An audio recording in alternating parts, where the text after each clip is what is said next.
మీరు డిగ్రీ లేదా ఇంజనీరింగ్ గ్రాడ్యుయేటా? ఐటీలో ఏ టెక్నాలజీ వైపు వెళ్లాలో అర్థం కావడం లేదా? 2025లో ఏ టెక్నాలజీ ట్రెండింగ్లో ఉంటుందో తెలుసుకోవాలనుకుంటున్నారా? ఆ వివరాలు ఈ వీడియోలో తెలుసుకోండి. 2025లో ఏఐ జాబ్స్లో ప్యాకేజ్ ఎలా ఉంటుందని భావిస్తున్నారు?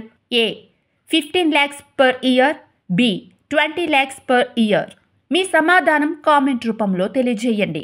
2025లో ఆర్టిఫిషియల్ ఇంటెలిజెన్స్, డేటా సైన్స్ విభాగాల్లో ఉద్యోగ అవకాశాలు భారీ స్థాయిలో పెరగనున్నాయని ఇప్పటికే అనేక సర్వేలు వెల్లడిస్తున్నాయి. ఆర్టిఫిషియల్ ఇంటెలిజెన్స్, డేటా సైన్స్ వంటి స్పెషలైజ్డ్ స్కిల్స్ ఐటీ రంగంలో హాట్ స్పాట్స్ గా మారనున్నాయని నిపుణులు చెబుతున్నారు. జియోగ్రాఫికల్ గా టైర్ 1 సిటీస్ నుంచి టైర్ 2 సిటీల వైపు మళ్లడంతో పాటు తగినన్ని వనరుల అందుబాటులోకి రావడంతో artificial intelligence, data analytics, data science వంటి స్కిల్స్ వైపు ఐటీ రంగం వేగంగా విస్తరిస్తోంది. 2023 సంవత్సరంతో పోలిస్తే 2024లో అంతర్జాతీయ అనిశ్చితి, ఆర్థిక సవాళ్లు కారణంగా ఐటీ రంగంలో ఉద్యోగ నియామకాలు దాదాపు 7% తగ్గుముఖం పట్టాయి. 2025లో కొత్త నైపుణ్యాలతో ఐటీ రంగం విస్తరిస్తున్న తరుణంలో ఈ రంగంలో నిపుణులకు మరిన్ని అవకాశాలు రానున్నాయి. భారత్లో త్వరలో ఏర్పాటు కానున్న గ్లోబల్ కేపబిలిటీ సెంటర్స్ తో ఉద్యోగ నియామకాల్లో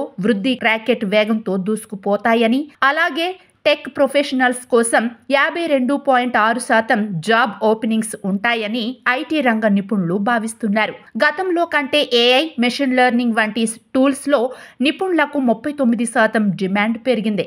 అన్ని సంస్థల్లో నైపుణ్యానికి ప్రాధాన్యం ఇవ్వడంతో 2024లో దేశంలోని ద్వితీయ శ్రేణి నగరాల్లో 48% ఐటీ నియామకాలు పెరిగాయి. Mid to senior level experience executives కోసం 35% నియామకాలు జరిగాయి. అన్ని సెక్టార్లలో ఈ నియామకాలు నమోదైనట్లు సర్వేలు చెబుతున్నాయి. 2025లో ఈ అవకాశాలు 53% పెరుగుతాయని Manpower Group employment outlook survey అంచనా వేసింది. ఐటీ రంగం అంతా ఆర్టిఫిషియల్ ఇంటెలిజెన్స్ వంటి అడ్వాన్స్డ్ టెక్నాలజీ వైపు దూసుకెళ్లడంతో ఆటోమేటిక్ రొటీన్ టాస్క్స్ కోసం IT driven tools, machine learning, redefined job roles కు ప్రాధాన్యం ఏర్పడుతోందని విప్రో సిటిఓ సంధ్య అరుణ్ తెలిపారు. ఈ ట్రెండ్ ఇలానే కొనసాగితే ఐటీ, మెషిన్ లెర్నింగ్ వంటి కోర్సులకు ఇప్పట్లో డిమాండ్ తగ్గేలా లేదు.